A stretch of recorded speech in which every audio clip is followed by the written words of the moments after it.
11월 12일 오늘 만난 성경 말씀은 에스라 8장 21절에서 23절 말씀입니다. 그곳 아와와 강가에서 나는 모두에게 금식하라고 선언하였다. 우리는 하나님 앞에서 우리와 우리 자식들 모두가 재산을 가지고 안전하게 돌아갈 수 있도록 하나님이 보살펴 주시기를 엎드려서 빌었다.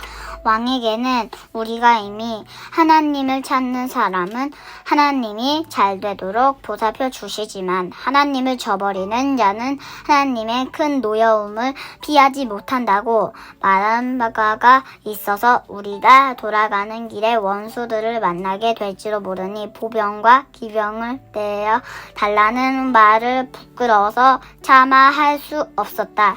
그래서 우리는 금식하면서 안전하게 귀국할 수 있도록 보살펴 주시기를 하나님께 간절히 기도드렸으며 하나님은 우리의 기도를 들어주셨다.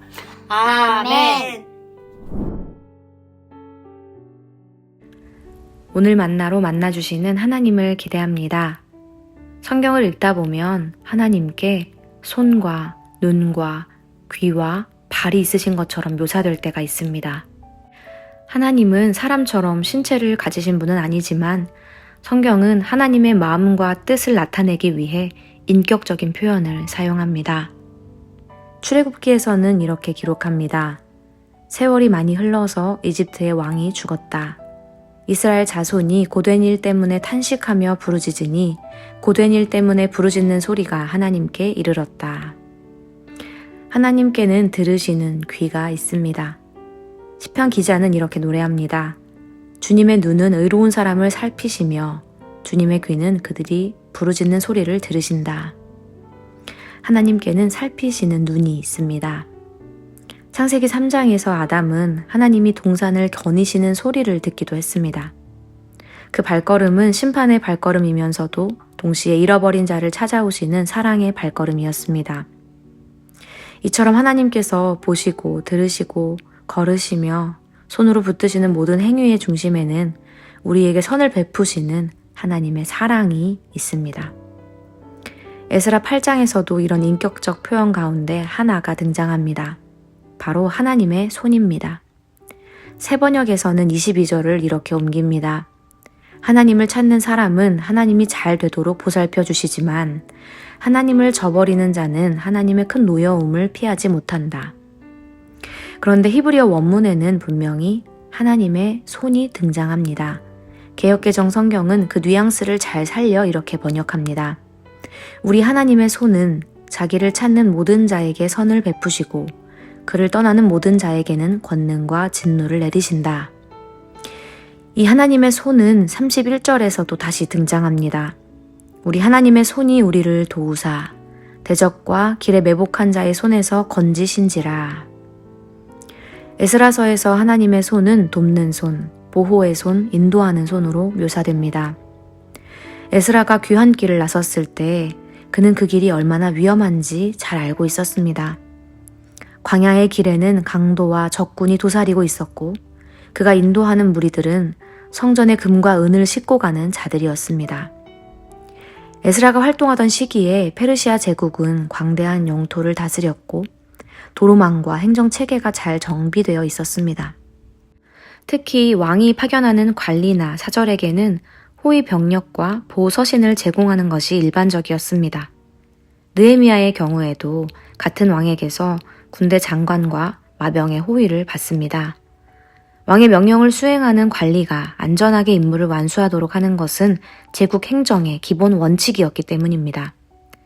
그런 점에서 보면 에스라가 귀환 사절단을 이끌고 긴 여정을 통해 금과 은을 운반하는 상황은 군사 호위를 요청하는 것이 지극히 합리적이고 상식적인 일이었습니다.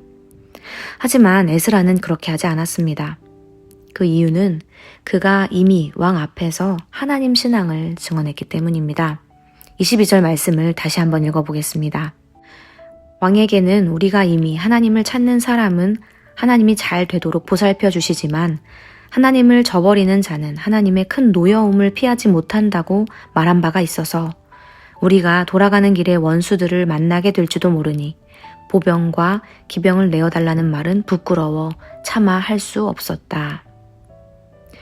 에스라에게 있어 군사 호위를 요청하는 행위는 단순한 실무적 선택이 아니라 신앙의 일관성 문제였습니다. 왕 앞에서 하나님께서 우리를 지키신다 라고 증언한 자가 돌아서는 순간 그러니 왕이 우리를 좀 지켜주십시오 라고 말한다면 그의 말과 믿음이 불일치하게 되는 것이었습니다. 에스라의 선택은 비현실적인 용기라기보다 신앙적 일관성을 택한 길이었습니다. 믿는 대로 살아내고자 했던 것입니다.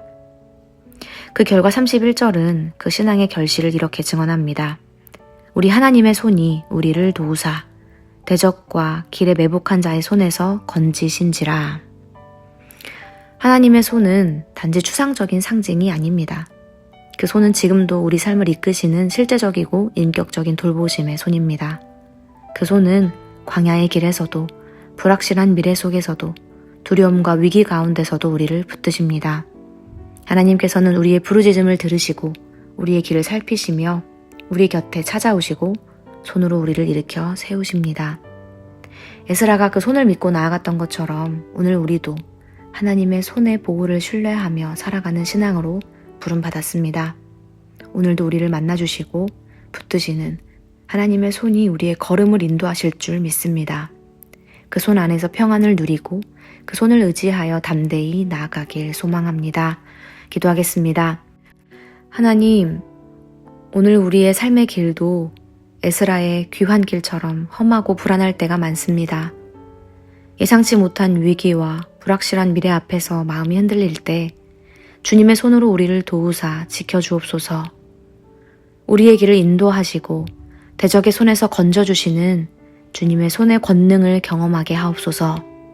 우리가 믿은 대로 살아가게 하시고 고백한 대로 행하게 하시며 행한 대로 주님의 은혜를 경험하게 하옵소서. 예수님의 이름으로 기도합니다. 아멘. 이제 2가지 기도 제목으로 함께 기도하겠습니다. 첫째로 말씀을 기억하며 기도하기 원합니다. 하나님의 손이 교회와 가정과 일터에서 우리의 모든 걸음을 붙드시고 넘어지지 않게 하시며 주의 선하신 뜻을 이루어가고 계심을 믿으며 담대히 살아가게 하옵소서. 둘째로 다음 세대를 위해 기도하기 원합니다. 가정과 교회 안에서 어른 세대가 먼저 믿는 대로 행하는 신앙의 본을 보이게 하시고 그 삶을 통해 다음 세대가 신앙의 일관성을 배우게 하옵소서.